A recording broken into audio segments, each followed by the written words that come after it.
Hello everyone. Just confirm if everybody can hear me clearly. My name is Vibhor Bansal, part of the partnerships team at eGov Foundation. We have been doing these webinars very frequently over due course of time, and you have been participating in those webinars. Most of the webinars that you've seen so installation and DevOps has been around doing it on AWS infrastructures. This is the first time that we are showcasing the Digit installations on Azure environment. And for that, we have Nikhil with us. Nikhil has been enabling Digit on Azure since beginning, and he has been working on this. He will take us through the how do we do it on Azure. We have already like 8 minutes late, so I'll not spend much more time, and I'll hand it over to Nikhil to get started. Thank you. And Nikhil, your screen is still loading. It's not visible.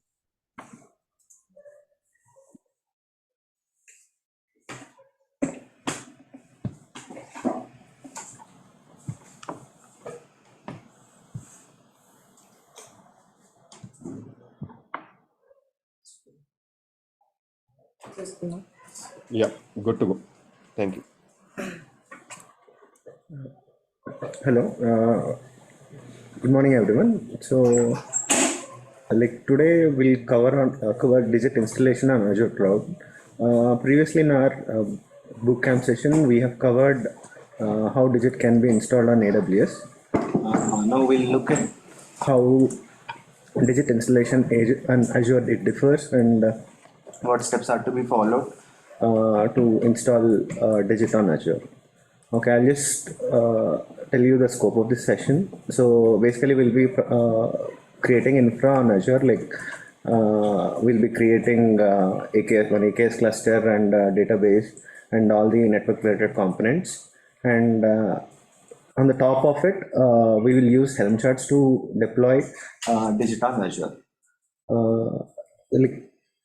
We previously know that Digit is based on microservices architecture. We have multiple microservices, almost 30 to 40 plus microservices that can be reused.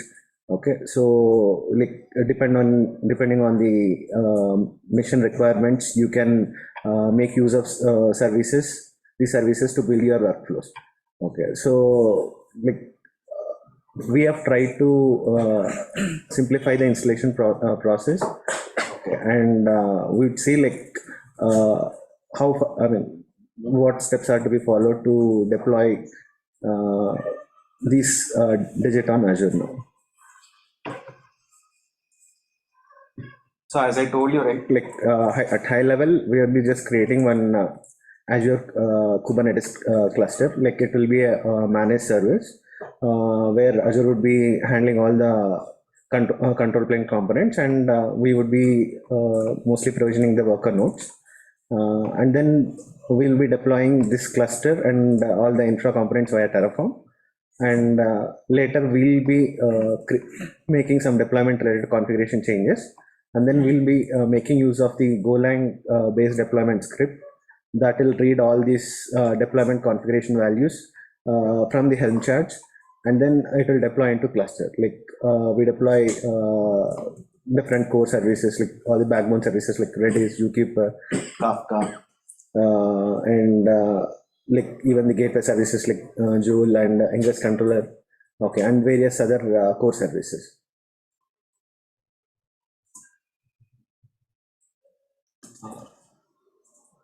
Just a minute, I need to Jit, can you please share that document?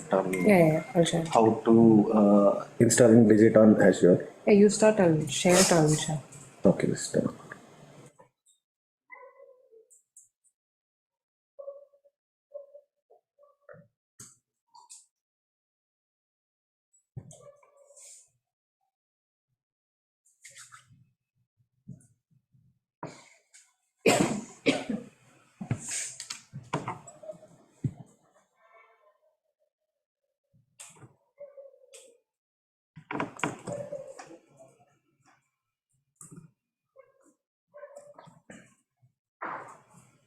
Like before we start with the deployment, let's make sure that like we have these prerequisites already set up in our laptops.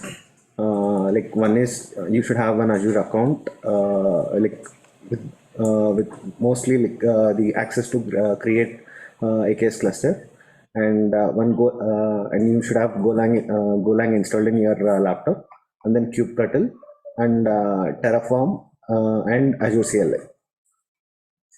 So first is we'll go to DIGITx repo, and then we just clone this repo.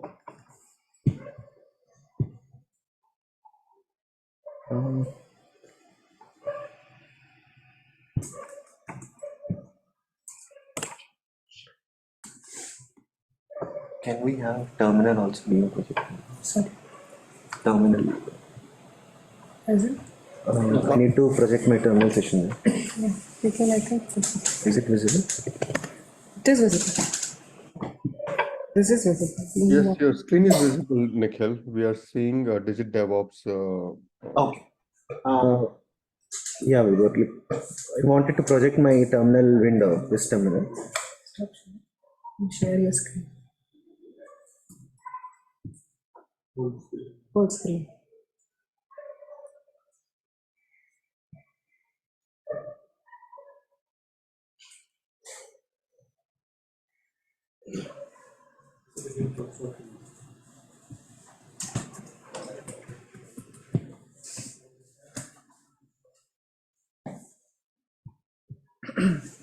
Okay, so my terminal session is visible, right? Yes, it is visible. Yeah. So we're just going to clone the Digit DevOps repo.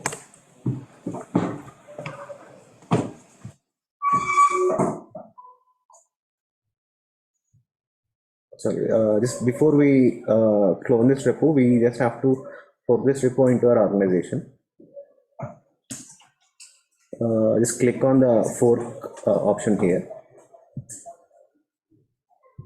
and you will be able to fork this Digit DevOps repo into your respective organization. So in this case, like I am forking into my ego GitHub account. Yeah, so the forking is completed.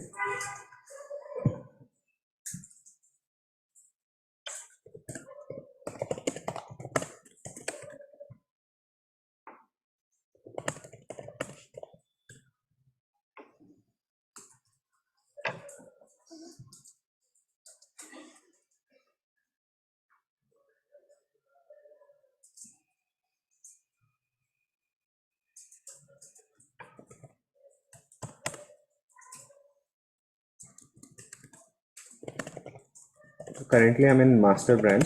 I'll be checking out to Azure-install branch. So all the Azure deployment related scripts are available in this Azure-install branch. And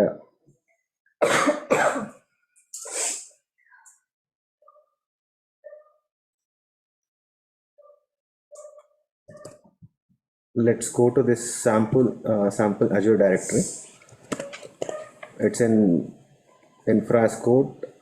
So you'll find it in under Terraform section there.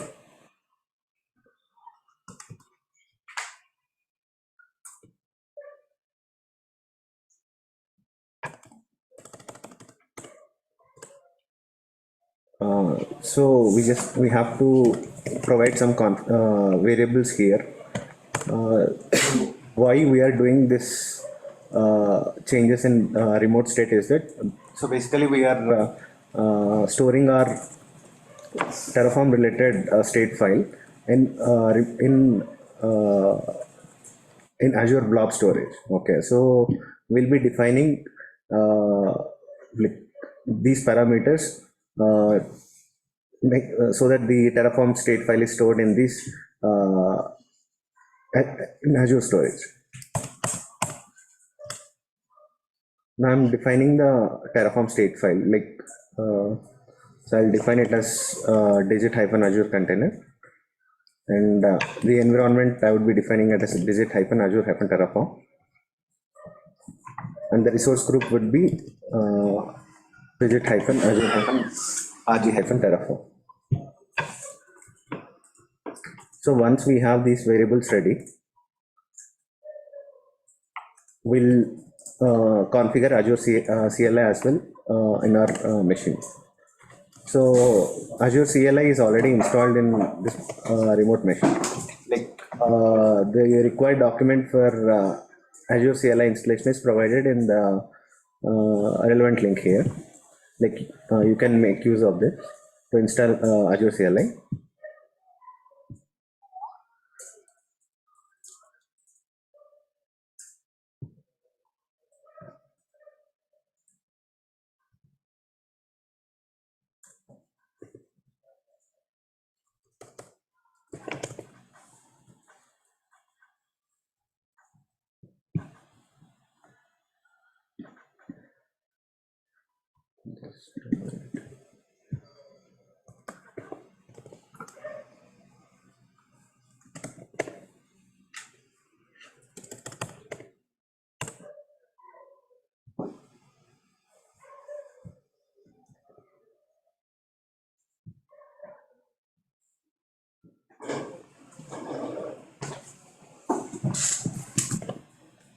Okay, now we are logging into Azure.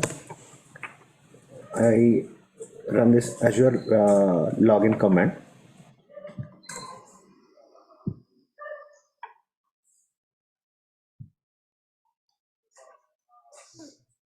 So it will basically open a browser window where you can provide your Azure credentials.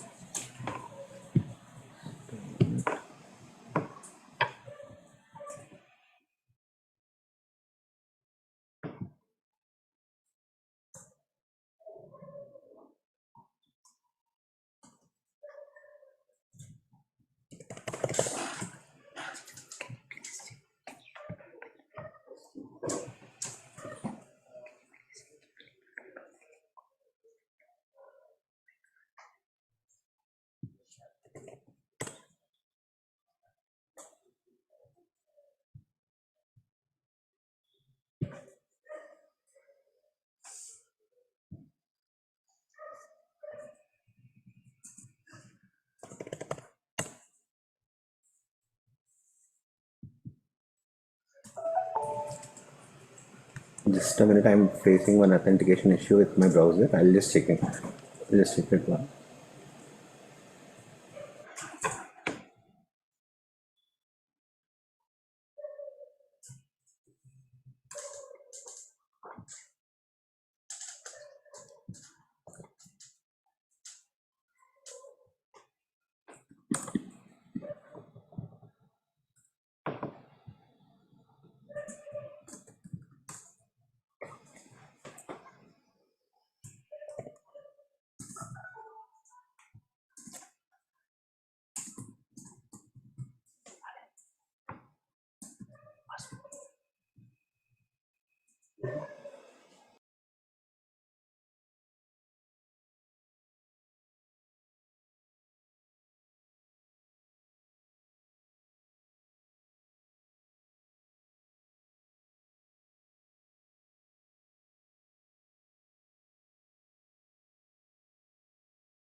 Just a minute, we'll have to create one subscription. So basically this will need, this will involve exposing, it will expose credentials to it. Like, let me configure the subscription at my end. It will be just one click option where in your Azure portal you have to create one new subscription so that the required resources can be provisioned based on the subscription. Like how the deployment differs in AWS and Azure is that, like, in Azure, so most of the deployment process will be based on application perspective.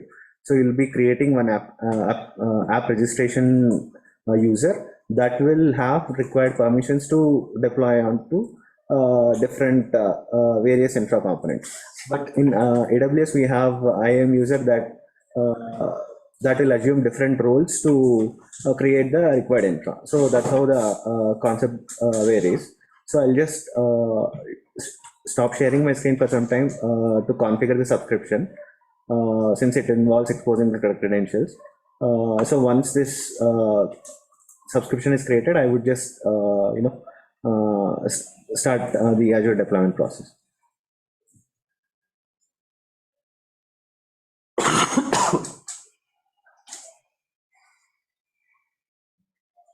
Stop, right? No.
So we had little trouble with configuring the subscription.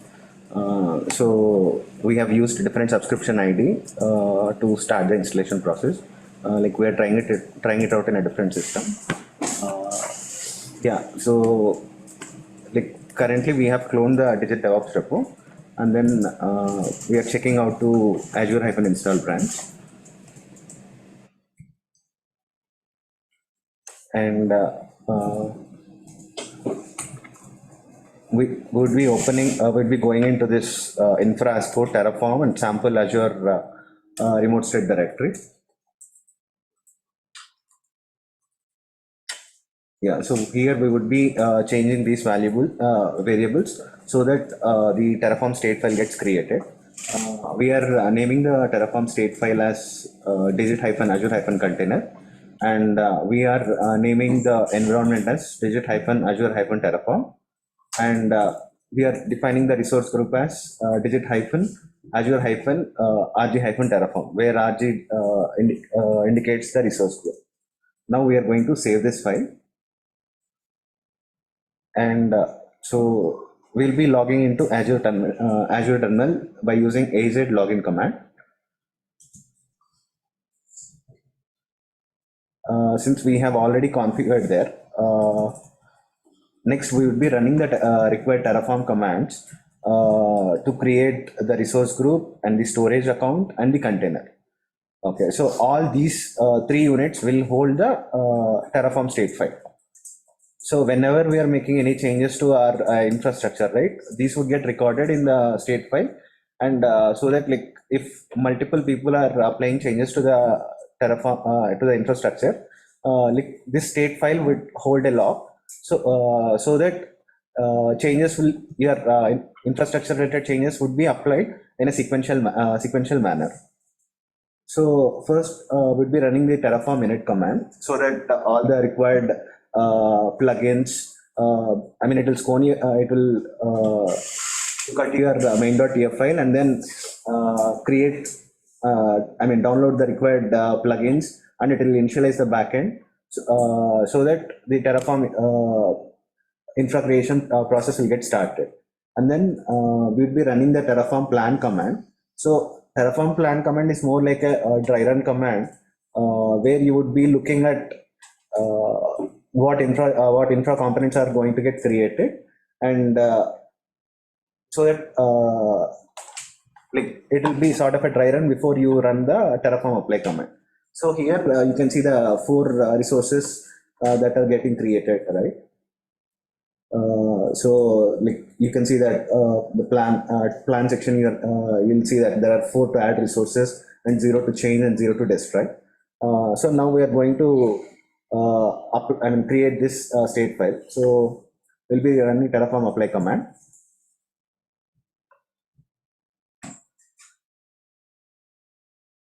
So now this will create the resource group and the storage account and the required container.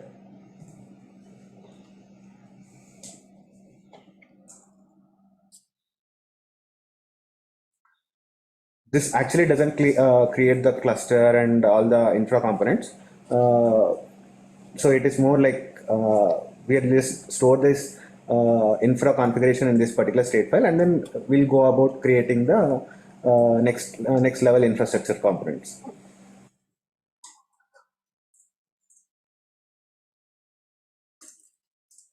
This will take around like 10 to 20 seconds. Yeah, it's done. So like here you can see that output as Azure storage account. So it is the name of container that actually holds this state file. Okay, so we would be passing on this information to the main infrastructure file, like the main.tf file. So if we go to the previous directory, right? So if you open the main.tf file, here we have configured the backend, Terraform backend there. And so we are going to pass this Azure storage account value here. Yeah, and we'll be changing the values of the resource group name as well. The container name would be digit-azure-container. And key would be your Terraform state file. Okay, so once we have updated the backend configuration in the main.tf file, we would need to create one application user app register. I mean, in terms of Azure terminology, we would call this as app registration. So we would use this Azure AD special principal command to provide access to this particular app user.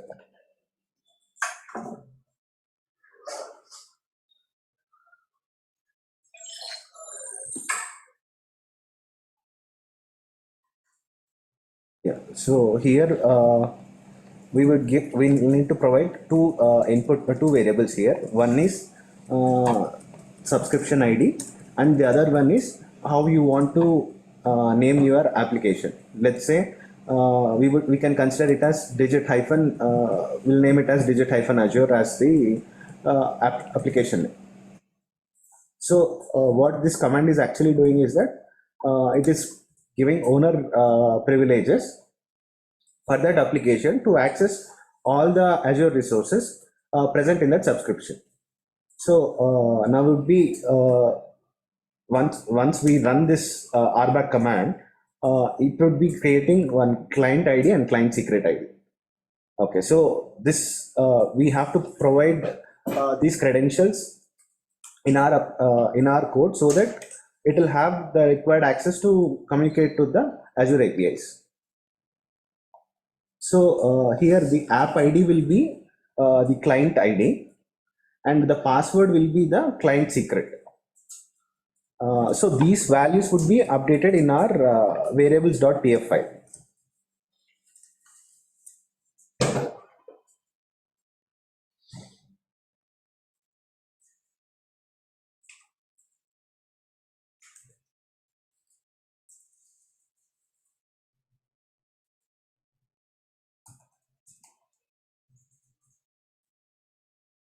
Okay, now we are going to update the environment variables and resource group variables as well in our main variables.tf file as well.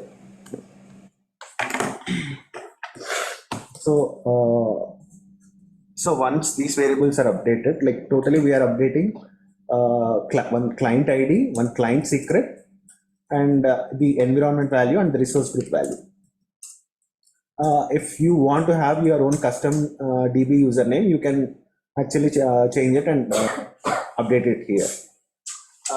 And when we are going to run the Terraform creation commands, plan and apply, it would actually ask for your DB password. So we'll go ahead and create, we'll start provisioning our infra. So now we are running Terraform init command so that it will use the previously whatever backend that we have configured. We have configured Azure RM backend, right? Like in our previous main.tf file. It would use this, it would create the state file in that particular storage account, and it will like whatever the next components that are going to get created, all that would be stored in that state file. Now we'll go run the Terraform plan command.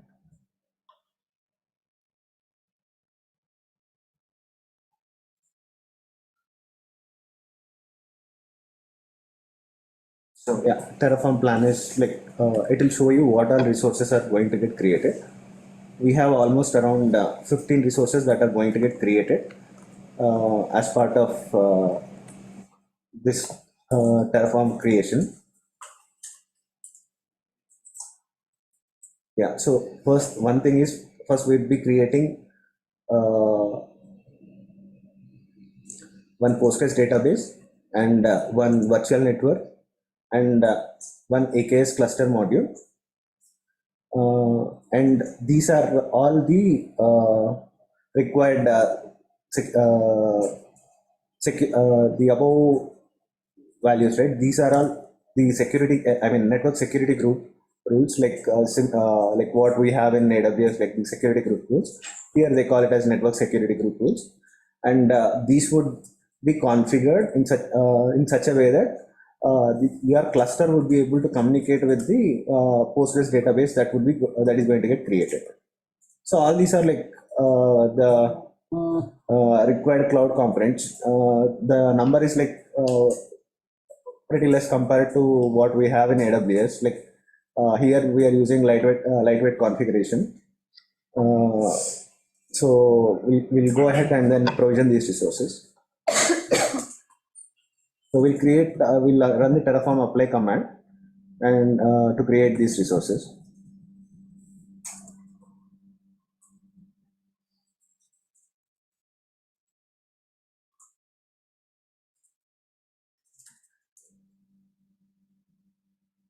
This would take around like 5 to 10 minutes. So all the security group rules, all the worker nodes, all this creation would simultaneously start happening. These resources would be created in an order. I mean, like Terraform takes care of that order. Like first the virtual network would be created, and then later the subnets would be created, and then later the cluster would be created, and later the Postgres DB would be created, and then later the relevant security group rules would be added to these respective components.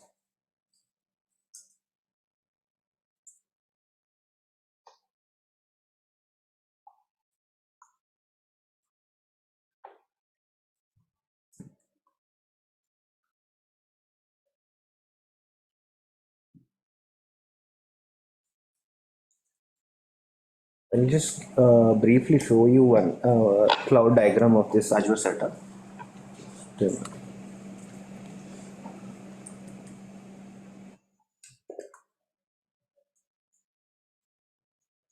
Like while this resource provision continues to happen, right? You can actually have a look at the cloud diagram of Azure Digit architecture on Azure.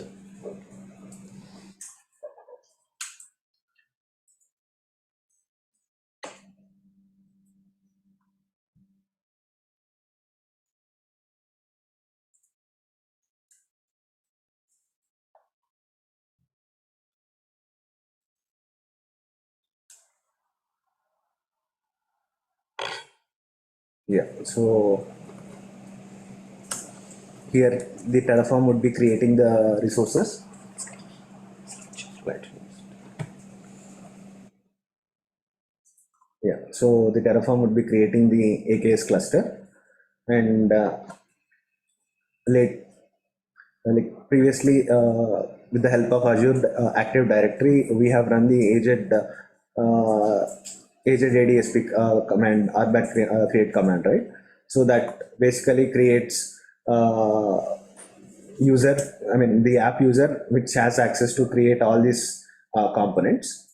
And then with the help of this user, Terraform is making use of this user to create all these components. Like we are going to create one AKS cluster, and then this AKS cluster is in one subnet, and our DB is in a private subnet. Both are in, so our backend services will come, backend services and backbone services, all this would be communicating with the PostgreSQL DB, and the required state file or any file storage dependent services, they would be communicating with the Azure Blob Storage Service, and all these front end and back end and all these backbone services, we have Helm charts. We'll deploy using Helm charts. So basically, we are using one Golang script that will take care of all these Helm-related deployment configurations. Instead of deploying each and every service manually, we would be using one binary just to deploy. And later going forward, we can have one Jenkins setup as well configured, and later your app-related changes can be pushed via Jenkins, so that you will have an visible CI/CD process. So we'll just look at the status of our Azure component creation here.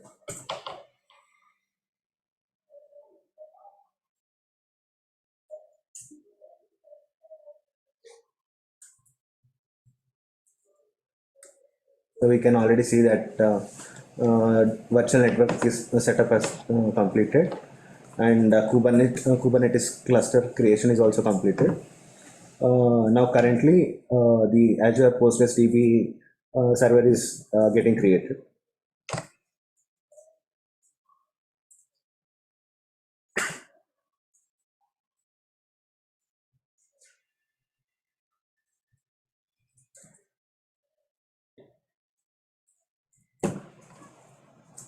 Okay, so we have completely 15 resources that we plan to create, and these are created.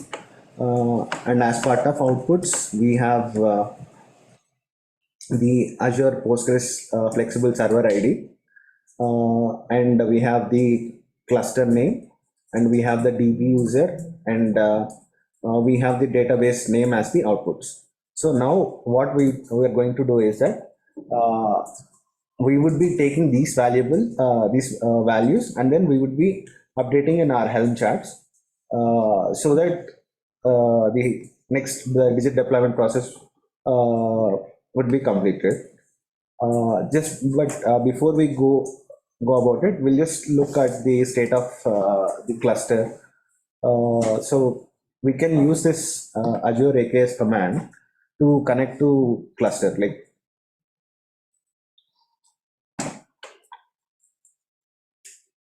so basically this command would be generating the kube config file, and it would be storing it in our .cube folder, .cube folder of our local machine.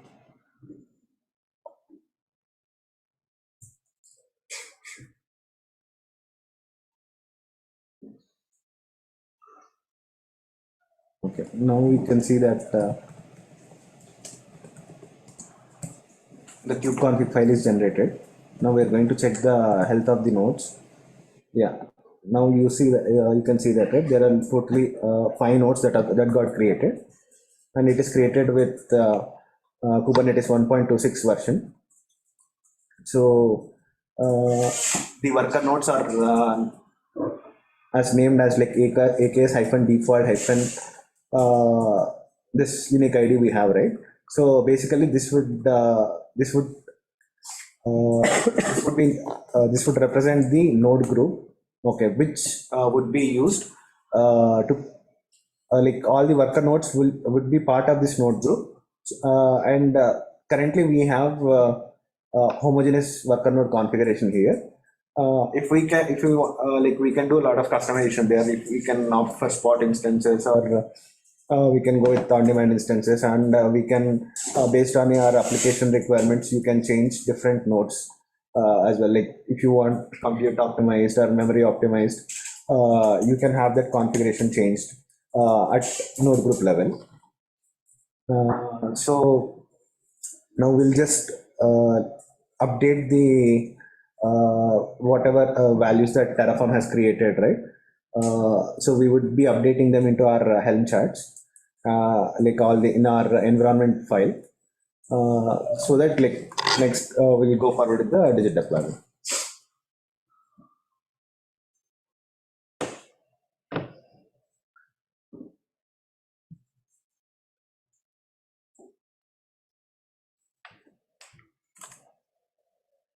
So like to update these environment related configuration, right? You would have to go to this config as code and environments folder, and open this ega-demo.yaml. Here you have to provide the domain name.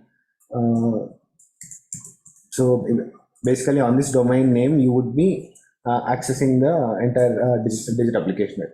So currently we are going to give this as digit-azure.digit.org.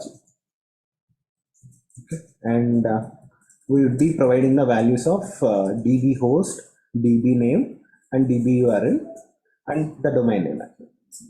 you can get the value of the DB host from the Azure RM flexible server endpoint.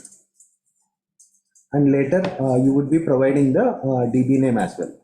So the DB name will be your the database name, which is digit-azure-rg-terraform-db. And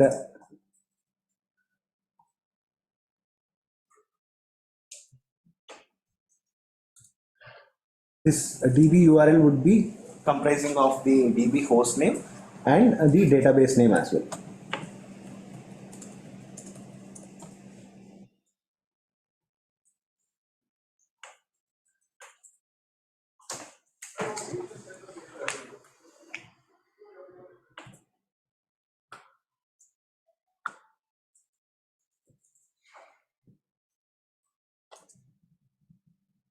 Okay, so we have updated almost like 5 variables here. So basically we updated the Postgres server details and the domain name details. So once we have updated this in the ego-demo.yaml, so basically this is the environment related configuration file. Now the next step is updating the secrets, like the confidential information that we use, like the DB username and password and the private key details in the secrets.yaml file, ego-demo.secrets.yaml file.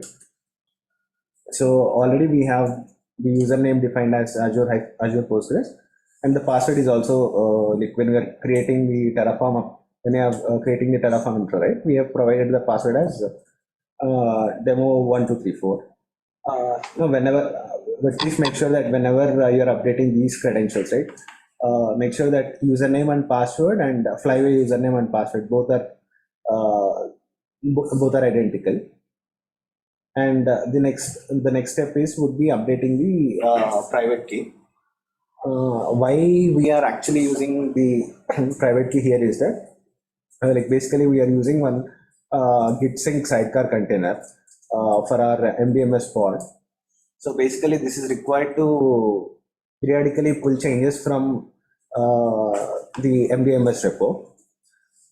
So basically this git sync container, at least whenever there are any changes to that particular MDMS repo, this would actually pull those changes based on the webhook. So to pull those changes, you would actually need to provide the particular configure the SSH keys at the GitHub level and at the pod level.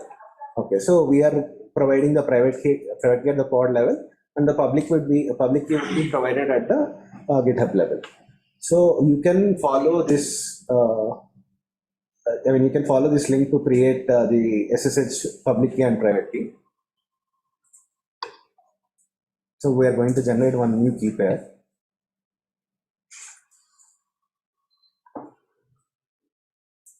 Okay, so now that we have created one key pair, we'll be copying this private key and then pasting it in the ego-demo-secrets.yaml here.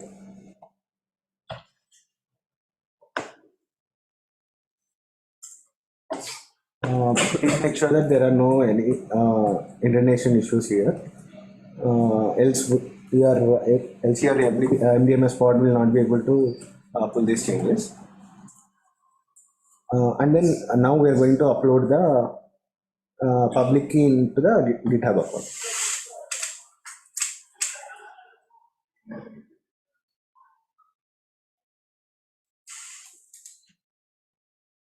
Okay, so to upload your public key, right, you just have to go to your profile, then go to settings page, and go to navigate to SSH and GPG keys section, add a new SSH key, and then name it as digitizer or something,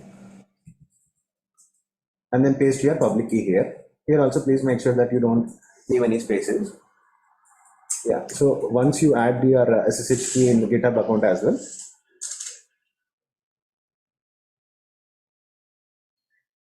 like you can save your secrets file as well. So in secrets we are updating the DB related information, and just the private key.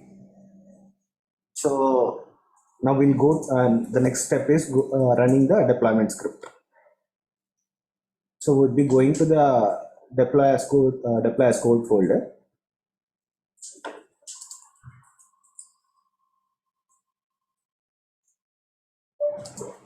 Yeah. So we'll go to this deploy as code and deployer folder. You can run the go run standalone installer.go script.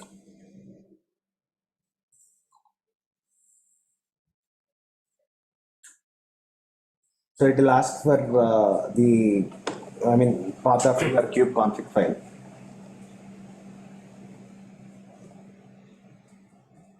So since this kube config is generated in our local machine, right? It is in .cube folder.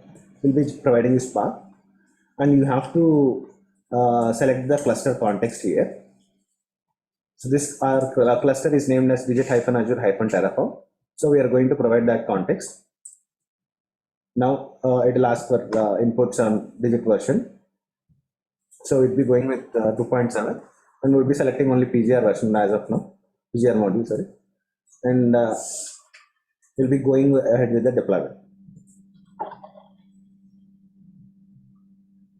So now, like in our Helm directory, like we have all the microservices Helm charts. Okay, so what this Golang script is doing is that it is picking all the Helm chart from these particular respective folders, and then it is deploying onto Kubernetes cluster. Like if you want to customize based on your application, you can always go to your relevant microservice values.yaml file, and then you can make required changes. Okay, so you can see that the deployment is done. Now we'll just check the pod status once, and later we are going to create one ingress controller. We're creating this ingress controller out of mchart because we have there is a latest update to the ingress controller at the Azure level. So we are deploying it manually. But now for now we'll check the status of the pods now. So you can see that some are in running state, some are just they are initializing. They will take some time to get stable. So now we'll go ahead and then deploy the ingress controller. So you can use the command that is provided in the document to deploy the ingress controller.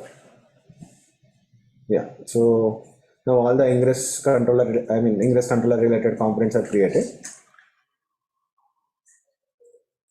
And we'll just check the status of the pods now. Yeah, so most of them are almost getting created.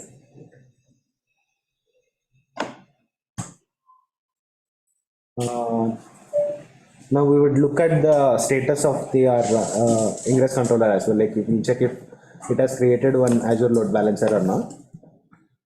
And then once the load balancer is created, we'll take that load balancer external IP, and then we'll provide it into our DNS at our DNS server level.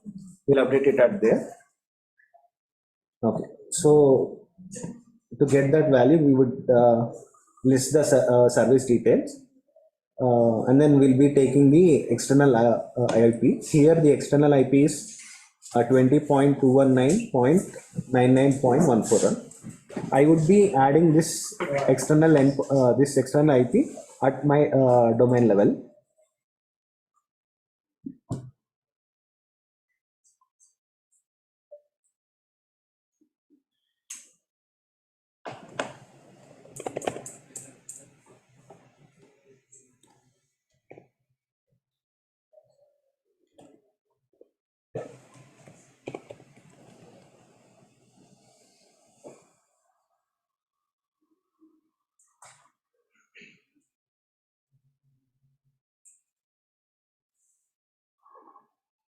Okay, so I have updated it at our domain level. I have mapped the DNS record Azure digit-Azure to the external IP that is created. We'll just do one NS lookup here to just see if that DNS has been propagated. NS will run NS lookup digit-Azure .digit.org. We'll just see if the DNS is propagated or not. Yeah. So we can see that it has propagated. It is matching the external IP. Now we would be providing that URL in the browser, and then you can access the Digit application there.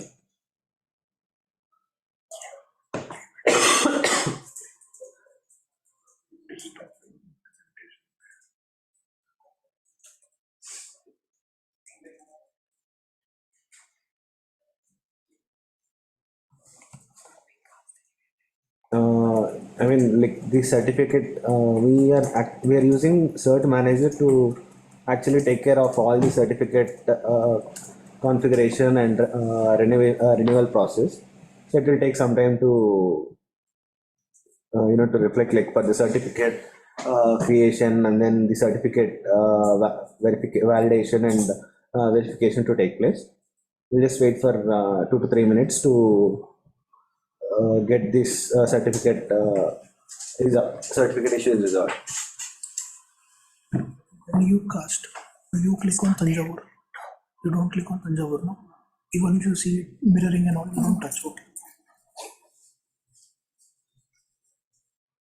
So we are so the cert manager would create one certificate CRD.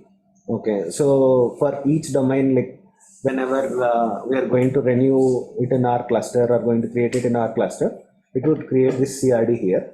So you can basically get check the status of these certificates by running this kubectl get certificates, and based on which namespace that you deploy in.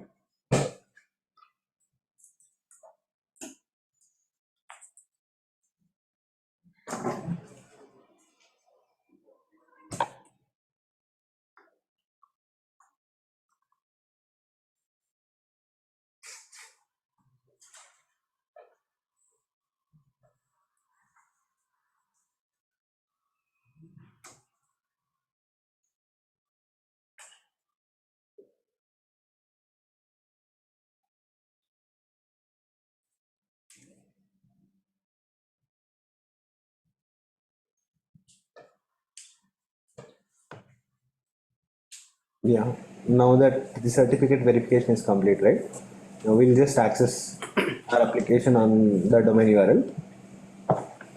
Yeah, now you can see the digit UI. It has come up, right? It is getting redirected to citizen service. So this is how like digit is usually deployed on Azure. Like later, you can do a lot of customizations, and you can optimize this platform to save cost as well. Like go always for cheaper instances, and you can have additional. I mean, you can use additional managed services as well. Like a lot of customization is possible with this platform. So like if anyone has any questions, we can discuss.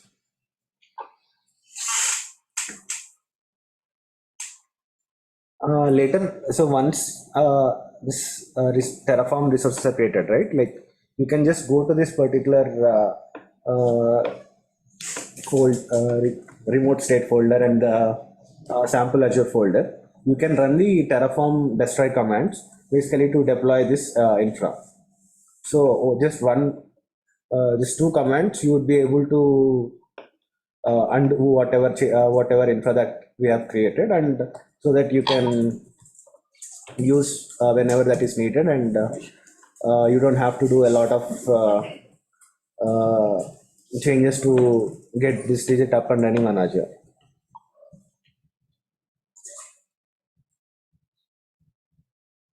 Yeah. If anyone has any questions.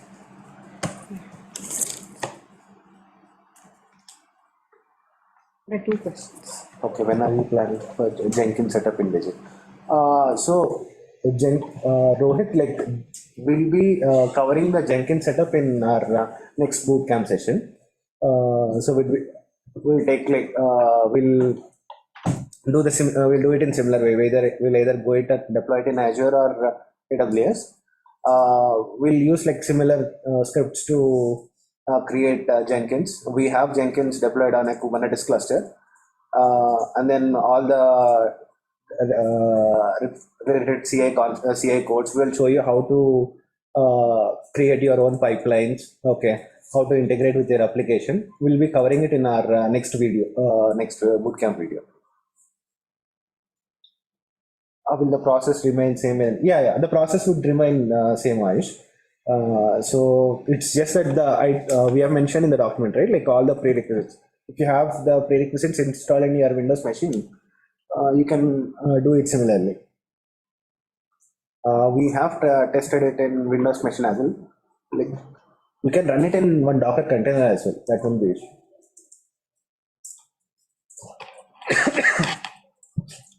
So we have not updated volume IDs here. Unlike in our previous AWS deployment, we used to copy those volume IDs and update it here.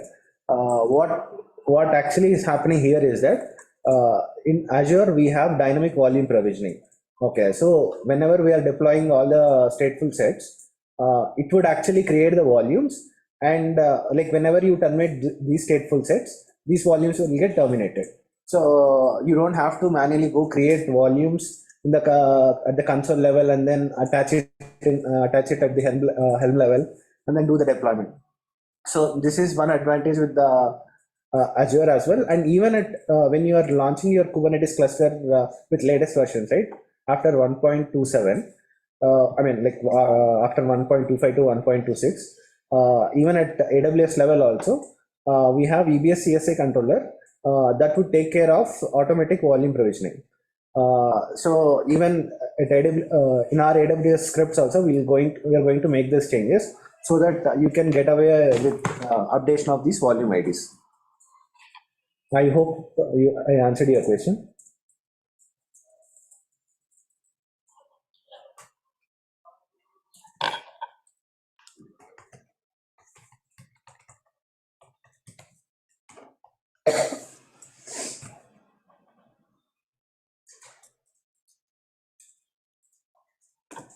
Okay, if there are no further questions, thank you, Nikhil, for the session.